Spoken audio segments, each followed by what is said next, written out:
All right, here we got the notes for polynomial division, long version. So polynomial long division works in a manner similar to long division with numbers. So when you divide polynomials, you only consider ourselves the lead terms of that should be divisor and the dividend. And the divisor is the division is continued until the dividend has a power less than the divisor. It's the same value left over. That's the definition of the remainder. So you write your answer like this: the quotient plus the remainder divided by the divisor. Dividend is the thing you're dividing into. So here's our general steps. So divide the first term of the dividend by the first term of the divisor. Write this value above the first term of the dividend. Multiply all terms of the divisor by the first term of the quotient, which is the thing that's on the top. Write this underneath the dividend. Subtract. Drop down any additional terms. Divide the first term of the result of the subtraction by the first term of the divisor. Write this value above the second term. And then we just keep repeating this process until we cannot divide any farther. So what that looks like is this. So I'm going to divide 2x plus 1 into that. So 2x plus 1 is my divisor, so it goes outside the box. 8x cubed plus 6x squared plus 11x plus 5 goes inside. So when I'm trying to figure out what goes up on top here, I can think about it one of two ways, in terms of multiplication or in terms of division. Division would be, what is 8x cubed divided by 2x? Well, 8 divided by 2 is 4. X cubed divided by x would be x squared. The other way to think about it in terms of multiplication. What do I multiply 2x by to get 8x cubed? Well, I multiply 2 by 4 to get 8, and x by x squared to get x cubed. So now comes the multiplication step. So we're going to take what's up top here, multiply it by both things out front. So 4x squared times 2x is 8x cubed. 4x squared times 1 is 4x squared. And then we subtract. So I put parentheses and a minus outside because we're going to subtract both of these. So 8x cubed minus 8x cubed cancel. 6x squared minus 4x squared would be 2x squared. And then everything else drops down. We repeat the process. 2x squared divided by 2x would just be 1x. 2 divided by 2 is 1. X squared divided by x is x. Or in terms of multiplication, to turn a 2 into a 2, I multiply by 1. Turn x into x squared and multiply by x. Multiply this with both parts out front. 2x squared plus 1x, parentheses and subtract. Cancels, 10x plus 5.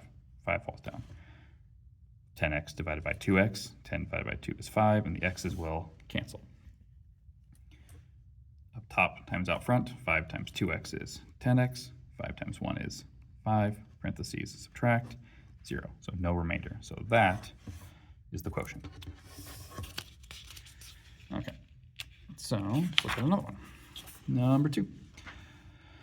Okay, so there is another way to approach if you don't like the division. It's the kind of the reverse of multiplying polynomials with the area model. So what that will look like is we're going to put the divisor running vertically this way, and then we're going to make a box next to it. Now we'll need the same number of columns as we have terms in the dividend. So 1, 2, 3, 4. So 4 columns. So we're going to look like this. The value you start with, 9x cubed, goes in the first box here. So it's essentially the same thing, 9x cubed divided by 3x. So that's going to be 3x squared. If you want to think about in terms of area, the area of this box is its length times its width. So if I know this side is 3x and I know the area, numbers have to multiply to 9, variables have to multiply by that. Now that I know the value up top, I can multiply down here and find the area of that box. So 3x squared times 1 is 3x squared. And this is where the trick comes in. Any boxes on diagonals are always like term boxes. So this box up here has to be something x squared. And to figure out what that something is, I look at my original problem. I need to have a total of 6 x squareds. I have 3 of them already, which means this also has to be 3. 3 plus 3 would give me my 6x squared. And then I just repeat the process. 3x squared divided by 3x would just be 1x. And then I can work out this box. 1x times 1 is 1x. These boxes make up my x's. So if I look at my regular x's, I need 28 total, which means this box has to hold 27, because I've already got 1 here. So 27 divided by 3 would be 9. X's will cancel, which means this box down here has to be 9. 9 times 1 is 9. These have to be my numbers. I need 9. I've already got 9, which means this is 0. So this last box here will always be my remainder box. So that thing across the top, 3x squared plus 1x plus 9, would be my quotient. Either way works. You'll get the same answer either way. All right, so for number 3, we'll go back to doing long division. We'll just kind of alternate here. So for 3, the thing we're dividing by goes out front. The thing we're dividing into goes underneath. So to turn 3x, I prefer to think about in terms of multiplication. So to turn 3x into 6x cubed, I need to multiply by 2 and an x squared, then multiply it out front. 6x cubed plus 4x squared. Parentheses, subtract. Cancels, negative 12x squared. So be careful, it's negative 8 minus 4. Everybody else falls down. To turn 3x into negative 12x squared, I need to multiply by negative 4x. So negative 12x squared minus 8x, parentheses, subtract. Cancels, that's going to be negative 15x, negative 23 minus negative 8 is negative 23 plus 8. And then that falls down. So then I have to multiply by negative 5 to get my negative 15x. Parentheses, subtract. Everybody cancels. There's my quotient. All right, so we'll do the box method for this one. So x and negative 1. So we'll need 1, 2, 3, 4 columns. So this column is also my remainder. Okay, and then we start with 2x cubed there. So to turn x into 2x cubed, multiply it by 2x squared, which means this box has to be negative 2x squared.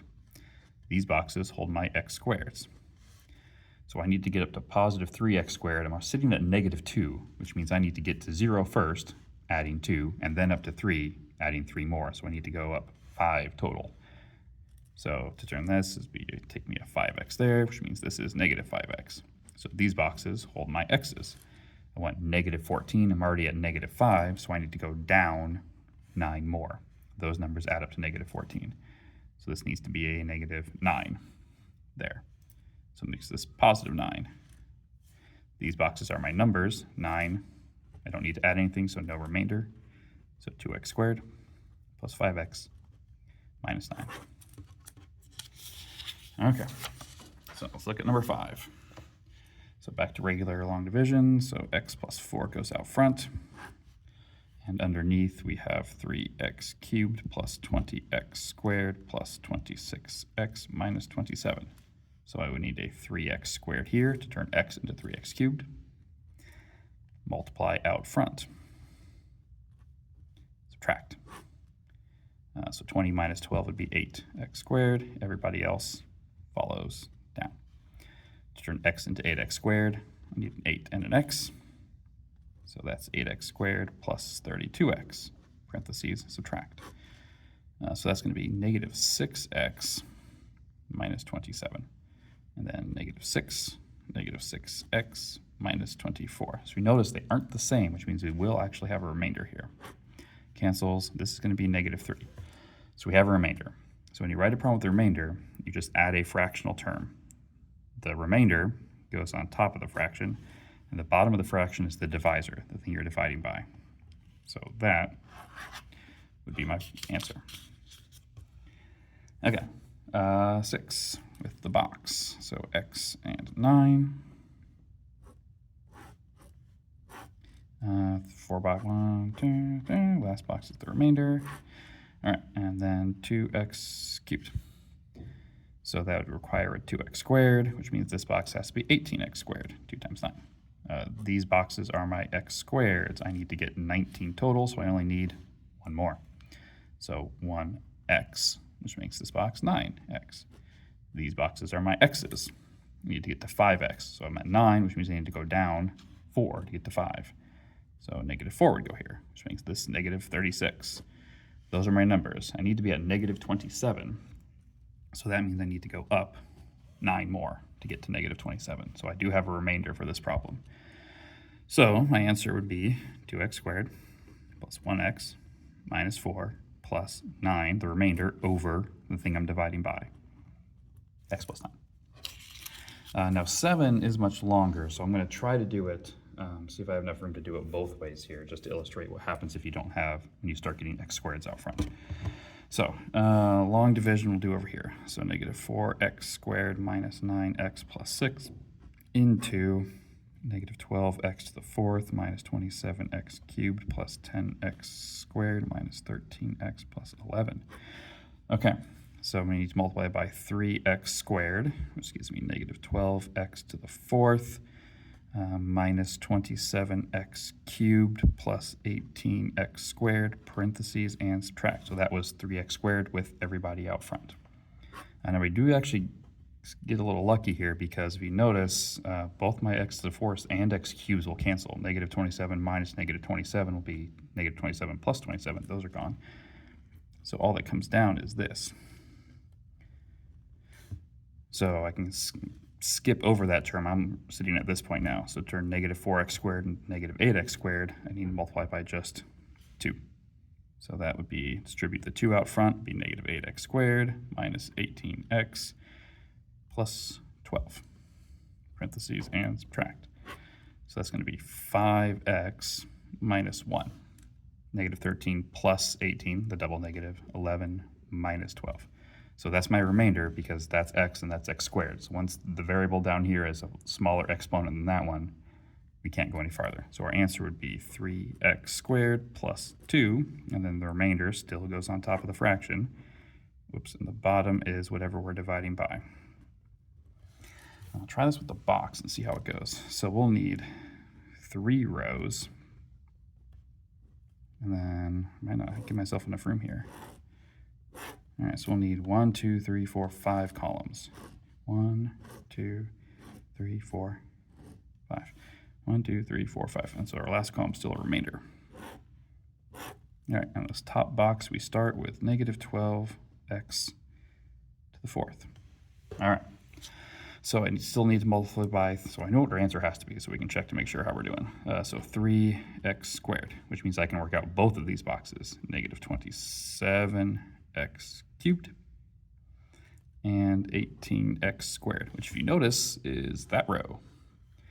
So these two boxes will have to be my x cubes. Now I can't do anything here yet because I don't have enough numbers. There's 3 diagonals there for the x squared, so I can't fill this x squared box in yet because I don't have anything to work with yet. So, but for x cubes, I need to get to negative 27. I'm already at negative 27, which means I need 0 x cubes. So to turn negative 4x squared into 0x cubed, I multiply by 0 x's. So this would be 0x squared, and this would be 0x. So now I can work out this box because I know these diagonals. So these are my x squareds. So I need to get to 10. So I have 18 plus 0, so I'm at 18 right now. I need to get down to 10, which means I need to go down 8. So to turn negative 4x squared into negative 8x squared, I'd have to multiply by positive 2, which means I can now work my way down. Negative 18x and 12. So this diagonal holds my regular x's. Regular x's are negative 13. I've got 0, I've got negative 18, so I need to come up 5. Now this, oh, sorry, I went too far. That remainder sits right here. So the last columns are just my remainders. So I'm not going to actually need this remainder column because I'm going to be done here. So 5x would have to go here. So the reason I know this is a remainder column is that I can't multiply negative 4x squared to get 5x. Even if the number part worked out, like that was 12 or 20 or 8 or something that could multiply 4 or 4 could turn into, I can't multiply by anything and make exponents go down. I can only keep them the same or increase them. So that has to be 5x. These boxes have to hold my numbers. So if I need to end up at positive 11, I'm at 12 right now. So that has to be negative 1. I have to come down 1. So there's my remainder column. There's my quotient. 3x squared plus 2. And then the remainder goes on top of what I'm dividing by. 4x squared minus 9x plus 6. So you have either long, box, whichever one you feel more comfortable with. They'll both get you the same answer in the end. And that is the end of the section.